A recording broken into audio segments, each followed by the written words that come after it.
Na lição de hoje, vamos começar nosso estudo do livro de Gênesis, examinando o que Deus nos diz sobre a criação. Portanto, muito bem-vindo a mais um programa Encontro com a Palavra. E estamos iniciando um estudo completo da Bíblia, de Gênesis ao Apocalipse. E fico muito feliz por você ter escolhido participar da lição de hoje. Afinal, estamos estudando o livro mais importante do mundo. Bem-vindo ao programa Encontro com a Palavra de hoje. A palavra Gênesis, o nome do primeiro livro da Bíblia, significa algo como Gênesis ou o início.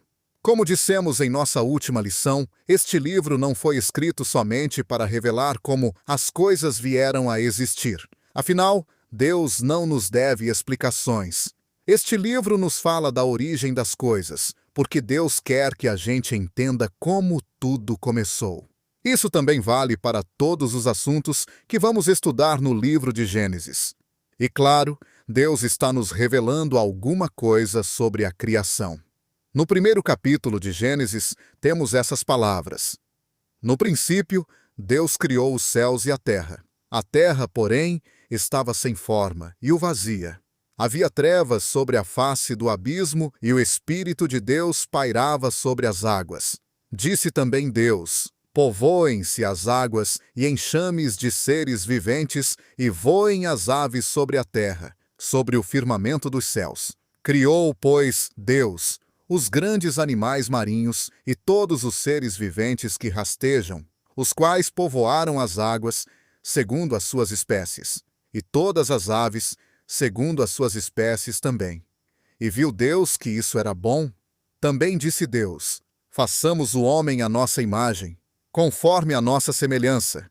Tenha ele domínio sobre os peixes do mar, sobre as aves dos céus, sobre os animais domésticos, sobre toda a terra e sobre todos os répteis que rastejam pela terra.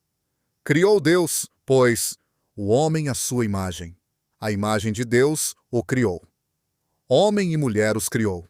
E Deus os abençoou e lhes disse: sede fecundos, multiplicai-vos e enchei a terra. Viu Deus tudo quanto fizera, e eis que era muito bom.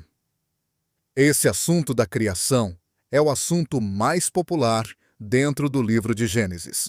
Se você participar de uma discussão sobre religião numa universidade, parece que a Bíblia não fala de outra coisa que não seja a criação. A criação é o que mais os universitários gostam de discutir quando se trata de religião. Existem dois pensamentos extremos quando o assunto é criação. Primeiro, temos a posição do cientista que diz que a criação, como foi narrada no livro de Gênesis, não é cientificamente confiável. Por isso, ele rejeita a Bíblia como palavra inspirada de Deus. Segundo, a outra posição, que é o oposto da primeira, é a do crente conservador que aborda o assunto com uma outra pergunta: a ciência é biblicamente confiável? E dizem mais: a Bíblia não está sujeita a julgamento. A ciência é que está. A questão aqui não é se a Bíblia é científica, mas sim se a ciência é bíblica. Esta é a questão. A Bíblia e a ciência são compatíveis quando a Bíblia aborda um assunto como a criação? Esta é a verdadeira questão aqui. E é uma questão muito popular. Precisamos colocar algumas coisas em perspectiva agora. Primeiramente, se você pensar em termos de ciência e em como um cientista é, se você pensar sobre os métodos do cientista, como ele próprio os define, você pode chegar a algumas conclusões. Você vai acabar chegando a essa pergunta: será possível um cientista crer em Deus e continuar sendo um cientista? Baseado na maneira com que os cientistas definem, por conta própria, os parâmetros dos métodos da ciência, nós temos aqui uma questão interessante. Com certeza, um cientista pode ser teísta. Muitos cientistas são teístas devotados. Mas baseado na definição que eles próprios têm do método científico, parece que quando um cientista é teísta, ele não está sendo científico ou não está sendo teísta quando é cientista. Teísta é aquele que acredita em Deus. Os cientistas lidam com dados ou fenômenos que podem ser observados. Eles lidam com dados que podem ser estudados objetivamente. Baseados nas observações desses dados, eles fazem experimentos. Em seguida, eles tiram conclusões e fazem aplicações. É isso que significa ser científico e utilizar métodos científicos. Há um senso comum, novamente, de que quando um cientista expressa a fé, ele não está sendo científico. A Escritura diz em Hebreus capítulo 11, verso 6, sem fé é impossível agradar a Deus. Porquanto é necessário que aquele que se aproxima de Deus creia que Ele existe.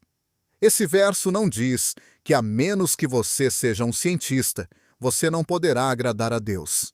E nem que você só pode se aproximar de Deus se você for um cientista. Deus não tem um plano especial de salvação para cientistas. Os cientistas têm de chegar a Deus do mesmo jeito que todo mundo tem, pela fé. E a fé que nos leva a Deus e torna possível, então, que venhamos ter uma vida que agrade a Deus. A fé é um dom de Deus. Novamente, deixo eu dizer o seguinte. Baseado na maneira com que alguns cientistas escrevem o funcionamento dos métodos científicos, quando o cientista recebe o dom da fé, como qualquer outra pessoa, quando ele crê no sobrenatural, quando ele chega a conhecer a Deus e viver uma vida que agrade a Deus, quando ele chega a isso, ele não está sendo científico, literalmente falando. Veja, Deus é um espírito, e aqueles que o adoram e chegam a conhecê-lo, conhecem e adoram a Deus na dimensão espiritual da vida. Esse não é o método da ciência. Resumindo, quando abordamos o assunto da criação através de um ato direto de Deus, quando falamos sobre o assunto Deus, quando mencionamos o sobrenatural, a revelação e o milagroso, não estamos no campo da ciência. Qualquer cientista pode lhe confirmar isso. Considerando tudo isso, eu gostaria de traçar alguns paralelos. Acho que existem alguns paralelos muito interessantes entre o que o Gênesis diz sobre a criação e a origem de tudo, e o que muitos cientistas acreditam sobre a origem de todas as coisas. Eu creio que há vários paralelos aqui e ali e muitas diferenças agudas. Baseado na nossa introdução à Bíblia, para ler sobre a criação, devemos agir como agiríamos para ler todos os capítulos da Bíblia, fazendo as seguintes perguntas. 1. O que está escrito? 2. O que quer dizer? 3. E o que significa para mim? Ao responder à primeira pergunta, o que está escrito sobre a criação? Uma das palavras que você deve estudar e observar cuidadosamente é a palavra traduzida como criar ou criou. Essa é a palavra hebraica bara. E essa palavra bara, a palavra usada para criar, só é encontrada 3 vezes nesse relato da criação. No princípio, Deus criou e depois, na água, Ele cria. E depois, Ele cria o homem. No princípio, houve um ato de bara, o criação. E como resultado desse primeiro ato de criação, tivemos o firmamento, que significa o universo e a terra. Essa terra tem o poder de produzir toda a vida vegetal. Tudo que veio depois foi um resultado daquele primeiro ato de criação, ou bara.